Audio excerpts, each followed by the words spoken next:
Good day, everyone. I am Acosta, together with my partner, Ms. Jabilles, and today we'll be going to discuss about the pulmonary tuberculosis. Pulmonary tuberculosis is an infectious disease caused by the bacterium Mycobacterium tuberculosis. It primarily affects the lungs, but if left untreated, it can also spread to other parts of the body, such as the kidneys, spine, and brain. The disease is transmitted through the air when a person with active tuberculosis coughs, sneezes, or spits tiny droplets carrying the bacteria are released. Inhaling even a small amount of this bacteria can lead to an infection. Pulmonary tuberculosis generally develops in three stages: the primary infection. This is the first stage after exposure, the latent infection. In this stage, the bacteria remain in the body but stay inactive. However, the latent tuberculosis can reactivate later in life, especially if the immune system becomes weak. The active tuberculosis, this is the stage where symptoms appear and the disease becomes contagious. Tuberculosis is primarily caused by Mycobacterium tuberculosis, a bacterium that relies on humans as its main host. The other related species, including the M. bovis, M. africanum, and M. microti, can also cause TB-like illnesses, and together they form the Mycobacterium tuberculosis complex.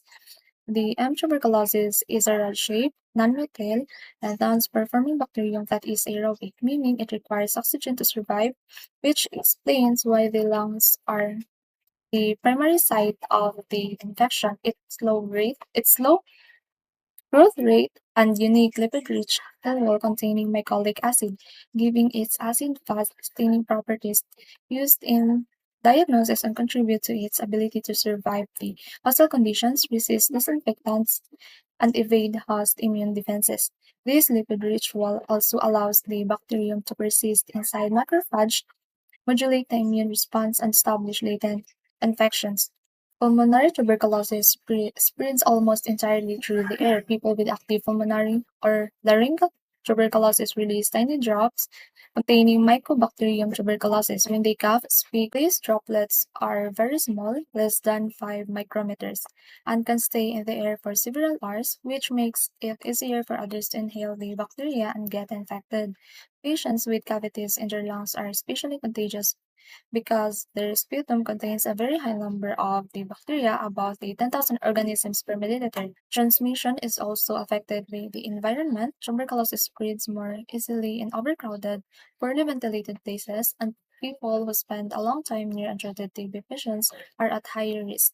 This includes people living in poverty, residents of institutions like prisons or shelters, and healthcare workers who are foreign tuberculosis patients frequently. For the signs and symptoms, in many cases, tuberculosis symptoms remain mild for several months, which makes it possible for people to unknowingly spread the infection to others. Some individuals with tuberculosis disease may even show no symptoms at all. The most common signs of tuberculosis include a persistent cough, sometimes with blood, chest pain, general weakness and fatigue, loss of appetite, and unexplained weight loss, fever, and night sweats.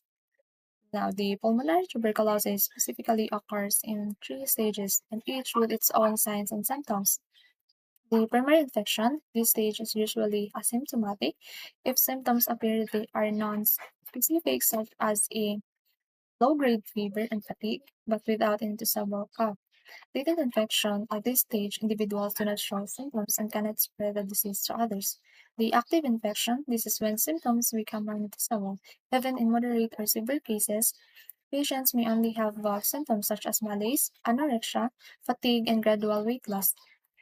The cough is the most frequent sign. It often starts with a small amount of a yellow to green sputum, usually in the morning, and later becomes more productive. Hemoptysis, or coughing up blood, may occur in cases of cavity tuberculosis. We have to take note that not everyone with tuberculosis infection feels sick and they cannot spread the disease unless it progresses to the active stage. However, a small percentage of infected individuals, especially infants and young children, are at greater risk of developing active tuberculosis. The nutrition-related pathophysiology of pulmonary tuberculosis begins with airborne transmission of Mycobacterium tuberculosis. Infectious droplets are inhaled, travel through the respiratory tract, and reach the alveoli. There, bacilli are engulfed by alveolar macrophages, but instead of being destroyed, they replicate inside the cells. Macrophages eventually burst, releasing bacilli and triggering a local inflammatory response. This spreads infection to other macrophages, whereas T cell activation in lymph nodes initiates cell-mediated immunity, leading to the formation of granulomas. From this stage, two main pathways emerge.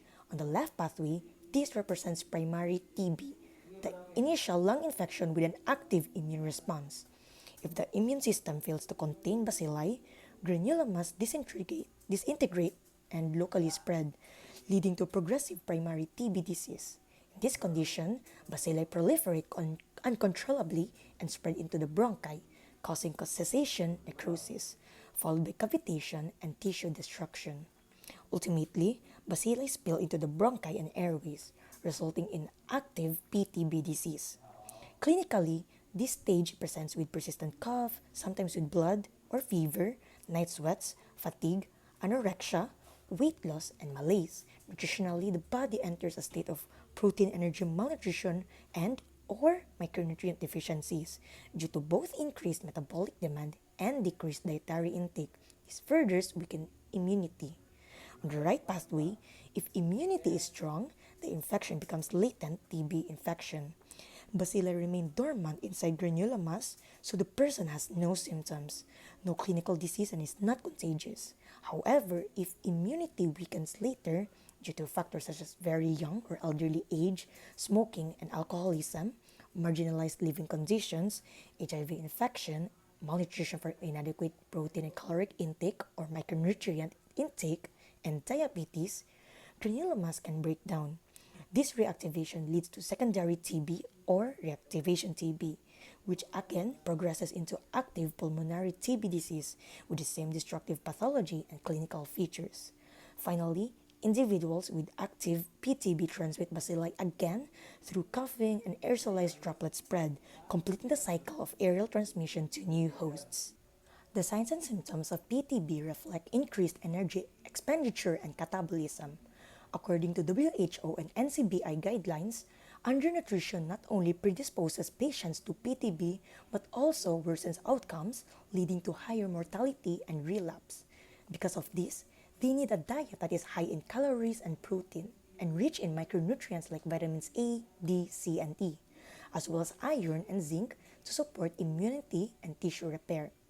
The WHO also emphasizes integrating nutritional assessment and counseling into PTB management to address malnutrition effectively. In terms of specific recommendations, frequent small meals are encouraged.